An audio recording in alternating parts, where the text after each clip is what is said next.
abantu bagamba ne beebuuza owaye tubuulize ku maama wo gwayogerako naye omukonga tajjaako gaalubindi ku buko ne mbagamba bannaye mwagala akola atya nti atugireko go gundi sheds nenga oba alina buzibu ki nenga bwe naatambula nensanga maama wange nja mubuuza abantu bafaani bo nga beebuuza maama lwaki dadi yali tajjaako sheds.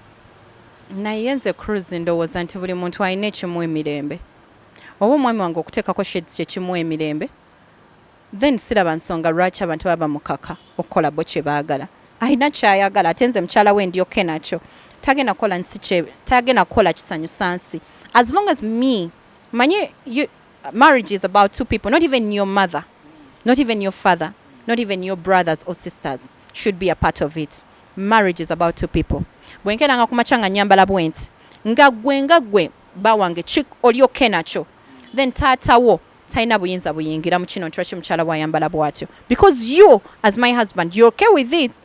Okitegeera eyo nzikirizayo gwenga gwate tuwefuna babi eyo nzikirizayo ng'omuntu. Yes, I believe whatever makes the both of you comfortable and okay abantu tebajagama buno smara kitajako sheds guli mukolo gwa buwangu. It does not matter. Sina we nali nchirabye konti omukolo gwa buwanga tibatekako sheds. I've seen so many other men that put on sheds ne kumukolo gwa buwangwa. Okitegeera? So bwabanga ayagala kutekako sheds chemanyi sine bwajako sheds is a very handsome man. Wanji? Very handsome man. So bwaba tayagala kujako sheds nga he's comfortable putting them on, let him be. Remi abantu bayogera atadeko sheds lwaki atadeko pini mu matunga agenda kulaba mama w'omuwala neŋŋamba anange he's okay with it and I am okay. Atene family yange eri okay nakyo. My mother is 100% okay with it. Mami yali okay with it? Very okay, more than okay. Actually nsenyiza n'okumugambako ebimu naye mama nga mugamba muleke. Mama nga ngamba muleke tomumalako mirembe muleke. Wow. Kati nno mwenno mukalidde n'ebigambo byammwe era nze mbasaasidde temugenda kuddamu kwogera naye nga mukuliko ye South Africa. How was South Africa? Amazing. That's what I can say. Abantu be South Africa banange mwebale twaniriza. Oh my God. Wasanga ku Bannayuganda? Yeah, nasangako ku Bannayuganda, but Cape Town teri mu Bannayuganda bangi. Era baba bemanyi, so they gathered a few of them. Well, Cape Town? Yeah. Wow. As in Cape Town. So they gathered a few of them and then they put us at something small like dinner, netunyumiamu, netutegeregana, netusekamu. So it was an amazing time in Cape Town. Raymond avamu ekigambo ngandeba muneyo musirifu. Raymond avamu ekigambo. Avamu ayogera era tata wange banaye njaga namusanze juzi ewagundi ewa Nelly ku Nelly Baba Shop namusanze naye nga asibiridde nga bali mu mukomola kirevu bati naye nga anyumirwa bunyumirwa ngaali ati neŋŋamba banna tavaamu kigambo ayogera naye wanoonya mwami musirise Cruise ebyokunoonya omwami omusirisi obaani, you never know who you're going to meet. Tomanyi katonda gwagenda kuletera. You know, when we were growing up, buli omu yalina ekika ky'omusajja kyayagala. Njagala omusajja afaanana bw'ati, njagala omusajja. Naye katonda nakuleeta the opposite of what you wanted. Naye ng'ate yakwagala, yakola by'oyagala, gw'olaba gw'otegeregana naye. So sijja kugamba nti nanoonya musajja bw'ati katonda gwe yandeetera. Is that a joking person? Yeah. He is a very funny person. Era abantu abamuli kumpi abamumanyi. Oh my God. He's very free. Abantu sinyo. I will not really say to Warali, but he's a free soul. He's a free soul. He's a lover, yeah. Namulaba n'ekisawo mu kwanjula ekisawo ekyalimu ssente nennindalinda awo mukuba oluseke maama ng'aliko abakola emiwula gino mama Remi tata wange lwaki tompitako n'omugamba mutabani wange ajja nno wano kuyita luli nakuyita tewajja nali mugambye lwatajja ewaka lwe nakuyita olimba nali mugambye nti Cruise najja yaliwo akahayori yazzeeyo ebyayazeeyo oba waali bireke naye nga gwe kyoina bimbuli off camera kale naye nga netaaga omulabako dadi wange banaye mwagala nnyo simanyi lwaki dadi wange mwagala nnyo mbeeraawo nengugumuka ne mulota lwaki tonta no sooka nga nkuta sooka otubuulire future yo mu aromatic and kiki kyopulanga kuba olinayo fani best bit tuyinza butazoogerako olinayo bali abakwagala ng'ozannya olinayo abakwagala ng'oli ku tv olinayo abakwagala nga socialite waabwe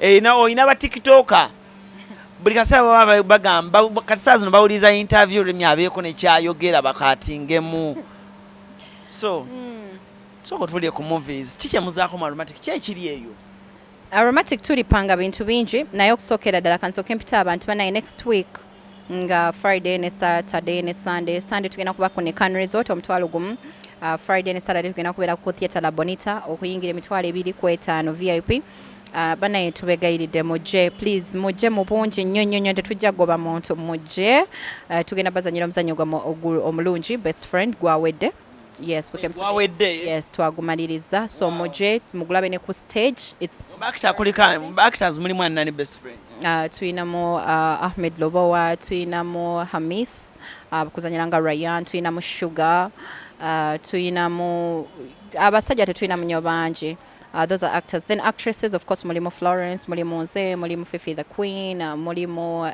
Camilla Aida mulimu Aida mulimu Anne mulimu secretary wange that is Masha mulimu bangi tetuyinza vaano nga totumbidde ku Glosh a good friend of mine actually nga situmire na Glosh njagala kwebaza mbadde sifunanga mukisa mu camera kubeera nga nebaza ba service providers bange bonna banaye ba service providers bange mwena abakola ku mukolo gwange ntwalo mukisa gule n'okubeebaza nga nebaliza ddala ne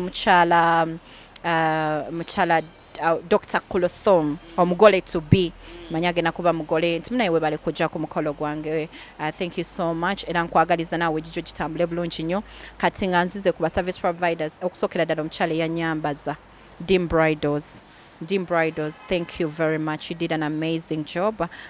Buli jempite eyo buli ankubira essimu buli ampereza message angamba na nyuma.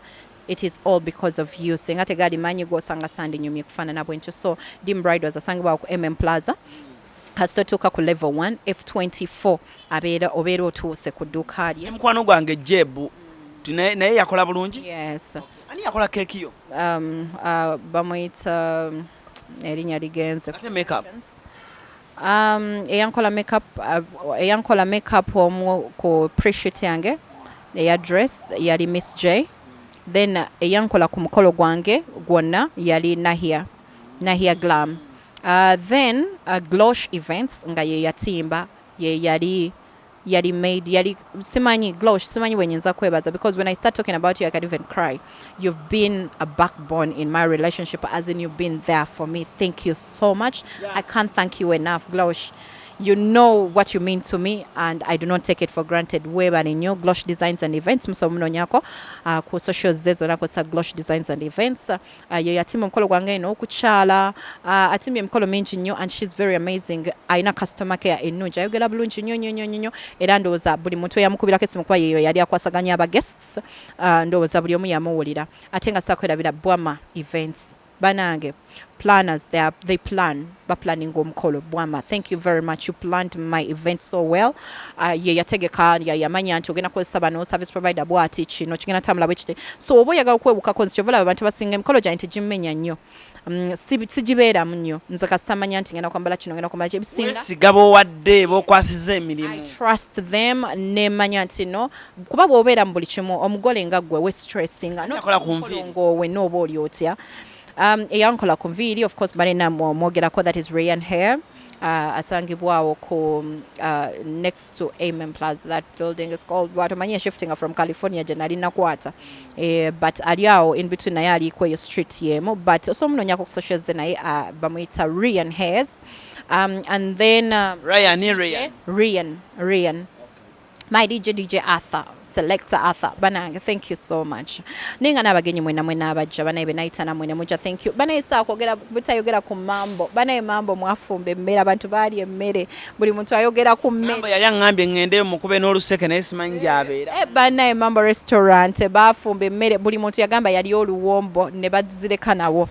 So banaye mwebale nnyo mambo banange mwankolera kinene nnyo simanyi bwe nyinza kubasiima ate nga Jebu ye yali ku kitete kyange ekya red. Jebu, thank you so much. Kai Divo Kaijuka Abbas ye yakola dress yange ya white ya Pulse maids boka ebifaananyi yali Vic Media wamu ne Sharif Photography, so nakozesa babiri, Vic Media ne Sharif Photography, thank you so much. And then on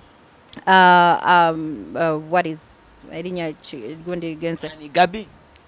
I think Gabi is a service provider, but of course Gabi was there as my friend, as my my number one artist.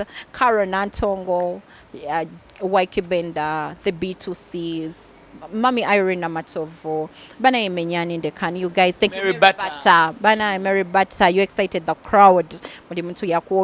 Thank you so much. Then abayambazo mwami wange bamwita Mavo Kampala. Yeah, call it suit here. Thank you. Then Jib K Fashions. Jib K Fashions nakola ingo is the best man zona. Jib K Fashions na webali nyo. And ne yonzo mwana wange. And who else? Banange, my mother. My Cruise exclusive team ya broadcasting omukolo nga abantu bali wakaba bamye card. Anet, why you? Sija jeba zeyo ya sneakinga into ne broadcasting anga tensabye lukisa. So sija jebaza. Naye nga banange buli eyakola ku mukolo gwange buli omu, thank you so much. Nesisa bebaza omukwomo naye nga kyemulina okumanya Kabira ni yakaluse. Bridals. Yakaluse kalungi. Kakavira. Omayiro ipyo nyuma mangu. Kanviwa leero nga sinaba kutandika kubagamba bintu. Obugambo bwoyinza okugamba cocktail. Mu luzungu. Cause man, the way you love your man in English is just unforgettable. Ngera kontani kwa nabagambye nti cocktail ye ekituufu kiri nti ayagalibwa. Manyi waliwo omusajja ate omusajja omugabi. Banaye omusajja omugabi ayagalibwa. Cross tobanga mukodo. Omusajja omugabi ayagalibwa. Kuba ddala mazima oba weebuza lwaki simwagala. Cocktail webale kuba mugabi. Oli mugabi. Kyekisinga. Nampa. Anti gwe toli mukazi we naye nze ntegeeza abasajja ku oyo taata wange ajja kuwa naye kasooka wenze mukyala we. Abasajja mwenna ku bakyala bamwe mubawe omukyala yenna ayagala kuweebwa. Va mu byokulinda akusabe wabula gwe buli wofunayo n'ogamba cocktail kankwotekeko mu nsawo okitegera. Okitegedde Kim Joan muwe Kim Joan muwe mubawe banaye mubawe banaye oyo Kim muwe Joan muwe okitegera bwe mutuwa bannaye tubaagala kubanga mba siina nsonga lwaki sikwagala ojje mu kyalo omulete Kampala omuwe birungi. naye nga cocktail what I can tell you is from the bottom of my heart I love you so much and I love you because you love me. People do not know how much you love me because you're not on camera. They think I love you. They think this love is sided. But with people around, they know you love me way too much. And I promise you, I'll not disappoint you. I will be a good wife. Thank you very much for being a good husband. Inshallah, Allah ngakiriza nja kuzaira abana abalungi. Inshallah, Allah ngakiriza nja muzalira abana abalungi. Abana ab'eddiini, abana ab'emikisa, abana because you know I always pray woba osaba nebyo bintu bisabire nga Allah tanakuwa abaana basabire akuwa abaana balongoofu. So Allah musaba nti ajja kumpa abaana balongoofu nga bwe nkusabira nti Allah akumpemu obulungi ankingiriza obubi obukulimu because I know you're a good man. I know buli muntu abeerako ne weaknesses ze naye Allah musaba nnyo ankingiriza obubi obukulimu ate akumpemu obulungi obukulimu era nga nina okukkiriza nti ajja kinkolera tujja kubeerawo. It will not end in tears as people say. I am sure it will not. It will end in it has already ended everywhere. Yeah, so I don't know. It will end in happiness. Nange njagala okugamba mwami bindeeba nti nkwagala nnyo as Alan Cruz naye akasimu kange oba nakakuwa konaayisa amata kuba njagala we nkusanga nkuba oluseke ate lwaipi wema nkuba oluseke nga nkuba tatanga oluseke toteekayo kyange tofaayo kaŋŋende kale mukadde kano njagala okuba nga ate neebaza bawa Joan Kim abaddeko bulungi nnyo nti Joan saa yonna tukujja eggomba tukulete mu kibuga Kampala ate neebaze ne Sharif ate nga musajja wange oyo abeera ku sterling bulungi nnyo okubanga tutambula wano nawali ensonga zisobole okuba nga ate zitambula bulungi omusajja akyali singo kuba abakyala temusalawo so oyo yesijja mugamba nti alina kyali naye ng'ate omusajja ye Kim oyo gwe mulaba nga Kim Phoebe simanyi biki alina omukyala n'abaana basatu kale njagala okuba nga mbasibira n'olunaku olwaleero musibe bulungi mweraba